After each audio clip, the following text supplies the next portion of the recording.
The growing concern over those false and deceptive ads for weight loss products hit fever pitch on Capitol Hill today, and caught in the middle of it all, a celebrity TV host named Dr. Oz. You know him well. Take a listen to part of the exchange between him and one Senator Claire McCaskill.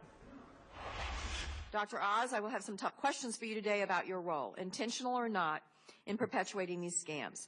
When you feature a product on your show, it creates what has become known as the Oz effect, dramatically boosting sales and driving scam artists to pop up overnight, using false and deceptive ads to sell questionable products. While I understand that your message is also focused on basics like healthy eating and exercise, I'm concerned that you are melding medical advice, news, and entertainment in a way that harms consumers. I encourage a nation searching for answers to their health woes. We often address weight loss because, as you all mentioned, it affects about 2/3 of the population. If the only message I gave was to eat less and move more, which is the most important thing people need to do, we wouldn't be very effectively tackling this complex challenge, because viewers know these tips and they still struggle. So we search for tools and crutches for short-term support so people can jumpstart their programs.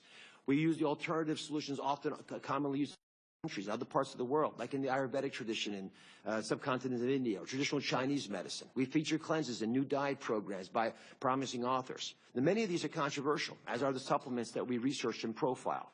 But I would rather have a conversation of this material on my stage than in back alleys. I don't get why you need to say this stuff, because you know it's not true. So why, when you have this amazing megaphone and this amazing ability to communicate, why would you cheapen your show? I actually do personally believe in the items that I talk about in the show. I passionately study them. I recognize that oftentimes they don't have the scientific muster to present as fact, but nevertheless, I would give my audience the advice I give my family all the time, and I've given my family these products. In January, you called Forskolin, quote, lightning in a bottle, and a miracle flour to fight fat. That was just in January. So I really hope, I know you know how much power you have. I know you know that. You are very powerful, and with power comes a great deal of responsibility. And I know you take it seriously, and I know you care about your listening audience and your viewing audience. I know you care about America's health. So, and you are being made an example of today because of the power you have in this space. And we didn't call this hearing to beat up on you, but we did call this hearing to talk about a real crisis in consumer protection.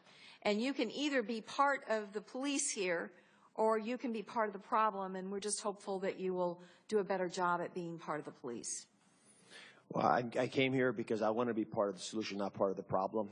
You mentioned FBX, which is basically a fiber. And we know that fiber, when taken correctly, has been a very effective tool for weight loss for the reason that I stated. Your comments about the language I use is well heard, and I appreciate it. I host a daytime television show where I feel a need to bring passion into people's lives about what they can do. Well, if it looked like Senator McCaskill was grilling Dr. Oz, almost like a courtroom scenario, it's because she used to be a prosecutor in Missouri.